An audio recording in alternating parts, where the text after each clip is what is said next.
এখন থেকে জয় বাংলা আর আমাদেরকে বাধ্যতামূলকভাবে উচ্চারণ করতে হবে না। আমরা এটির বিরুদ্ধে আপিল করার অনুমতি চেয়ে লিভ টু আপিলের দরখাস্ত দাখিল করি এবং আজকে সেটার শুনানি হয় এবং দীর্ঘ শুনানি শেষে আপিল বিভাগ জয় বাংলার যে জাজমেন্টটি ছিল সেই রায়টিকে আজকে স্থগিত করে দেন।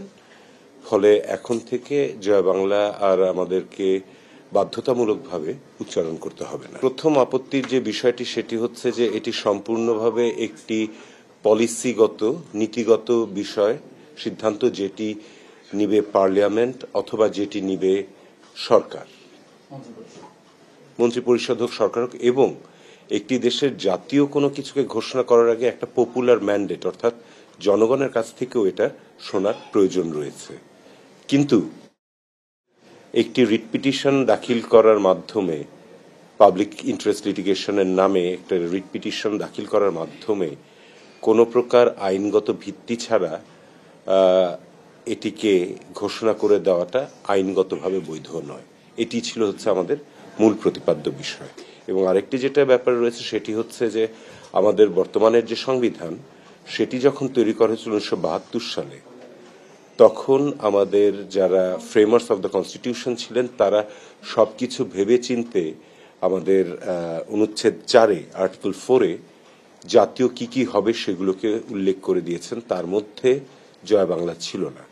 এবং পরবর্তীতে আর্টিকেল 7-এর ক দিয়ে এই বিষয়ে কেউ কোনো প্রশ্ন করতে পারবে না, 7-এর খ দিয়ে কেউ কোনো প্রশ্ন করতে পারবে না, কেউ এটাকে পরিবর্তন করতে পারবে না, এখানে কেউ কোনো কিছু নতুন করে অন্তর্ভুক্ত করতে পারবে না, এরকমও সিদ্ধান্ত দিয়েছিলেন। তো এই সিদ্ধান্ত থাকার পরে আদালত জোর করে কারো উপরে কোনো কিছু চাপিয়ে দেওয়ার, এইরকম জাতীয় কোনো বিষয় চাপিয়ে দেওয়ার এখতিয়ার থাকে। অবশ্যই মুক্তিযুদ্ধের সময় আমাদের মুক্তিযোদ্ধারা জয় বাংলা ব্যবহার করেছেন, এটি আমাদের সবার কাছে অত্যন্ত শ্রদ্ধার এবং একটা পবিত্র বিষয়।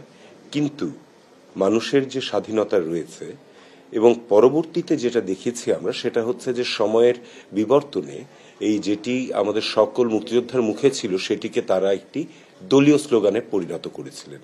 এই দলীয় স্লোগানটিকে যখন জাতীয়করণ করার চেষ্টা করা হয়েছে, সবার উপরে চাপিয়ে দেওয়ার চেষ্টা করা হয়েছে, এবং যেহেতু পার্লামেন্ট থেকে সংবিধানের মধ্যে ওটিকে ঢুকিয়ে দেওয়া যাচ্ছে না, তখন আদালতের ঘাড়ে বন্দুক রেখে কাজটি যে করার চেষ্টা করা হয়েছে এটি সম্পূর্ণভাবে অবৈধ।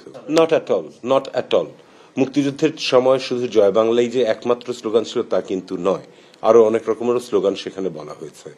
তো সেগুলো সব বাদ দিয়ে যেটি সম্পূর্ণভাবে বিগত ফ্যাসিস্ট রেজিমের একটা দলীয় স্লোগান হিসেবে, এবং আরো খারাপভাবে যদি বলি যে বিভিন্ন ব্লগাররা এটাকে যেভাবে ব্যবহার করছেন, তাতে আমার মনে হয় যে এটার যে ভাবগাম্ভীর্য ছিল সেটি অনেক আগেই বোধহয় অনেকখানি ম্লান হয়ে গিয়েছে।